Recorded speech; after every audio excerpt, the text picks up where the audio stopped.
وَلَيَنزِعَنَّ اللَّهُ مِنْ صُدُورِ عَدُوِّكُمُ الْمُهَابَةَ مِنْكُمْ। তোমাদের শত্রুদের অন্তর থেকে 200 কোটি মুসলমানের ভয় আল্লাহ রব্বুল আলামিন তুলে নিবে। ইহুদের সংখ্যা 80 লক্ষ, কোথায় 200 কোটি মুসলমান। 80 লক্ষ মানুষের অন্তরে তোমাদের উপর 200 কোটির যেই ভয়, সেটা আল্লাহ তুলে নিবে। আল্লাহ রাসূল সাল্লাল্লাহু আলাইহি ওয়াসাল্লামকে সাহাবায়ে কেরাম প্রশ্ন করলেন, ইয়া রাসূলুল্লাহ, এটা তো বুঝলাম না। আল্লাহ রাসূলকে প্রশ্ন করলেন, ইয়া রাসূলুল্লাহ, ওই ভয়ভীতি এটা কি? আল্লাহ রাসূল বলেন, হুব্বুদ দুনিয়া ওয়া কারাহিয়াতুল মাউত। তোমরা সংখ্যায় 200 কোটি হতে পারো, কিন্তু তোমাদের অন্তরে দুনিয়ার ভালোবাসা জন্ম হয়ে যাবে। ওয়া কারাহিয়াতুল মাউত, তোমরা মরতে ভয় পাবে।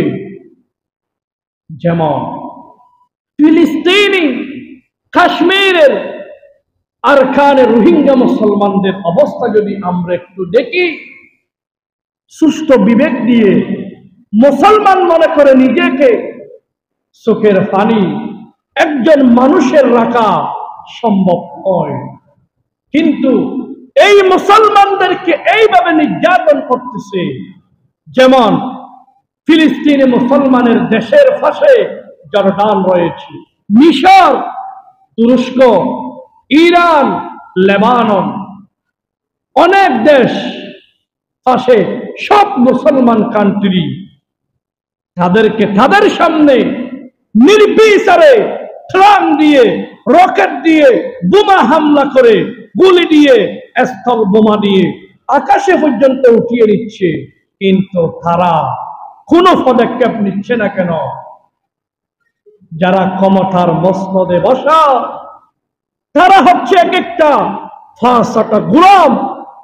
তারা জানে, আমি যদি তাদের বিরুদ্ধে কথা বলি, আমি যেই চেয়ারে এখন আছি সেই চেয়ার থাকবে না। হুব্বুদ দুনিয়া, দুনিয়ার ভালোবাসা, এই দুনিয়ার শ্রেষ্ঠ জায়গার মধ্যে আমি উপস্থিত, আমি আদিষ্ট, আমি প্রধানমন্ত্রী।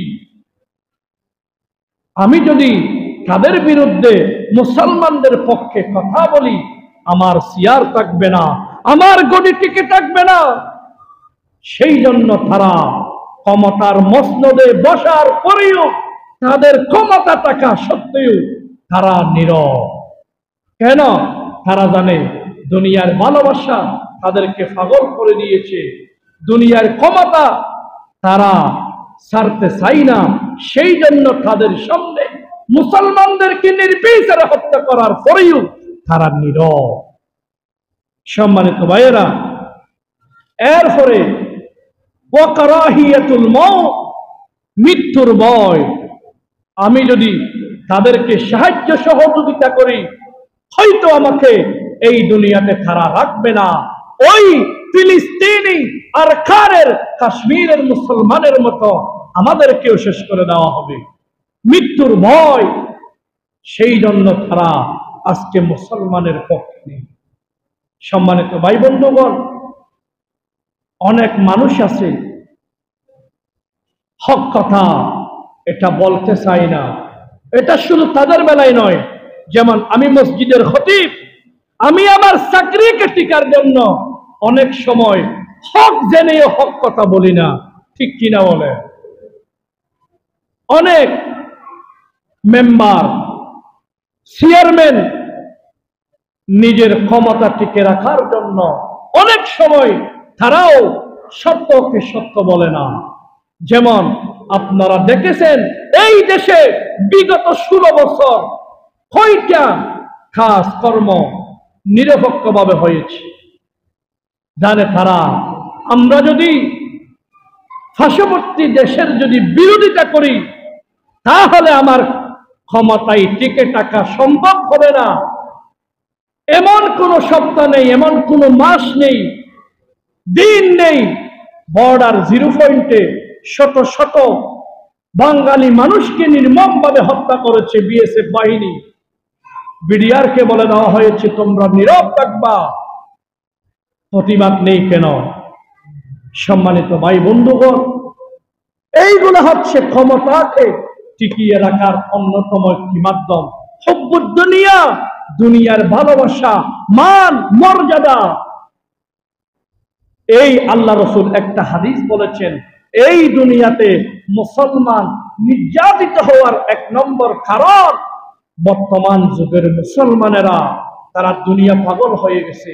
যিনি ব্যবসায়ী তিনি তার ব্যবসা নিয়ে ব্যস্ত, যিনি ডাক্তার তিনি 2 মিনিট সময় নেই না, 200-এর উপরে রুগী দেখে সে টাকার কাছে নিজেকে ব্যস্ত করে দিয়েছে। যেই যেই পেশায় আছে সে সেই পেশায় ব্যস্ত।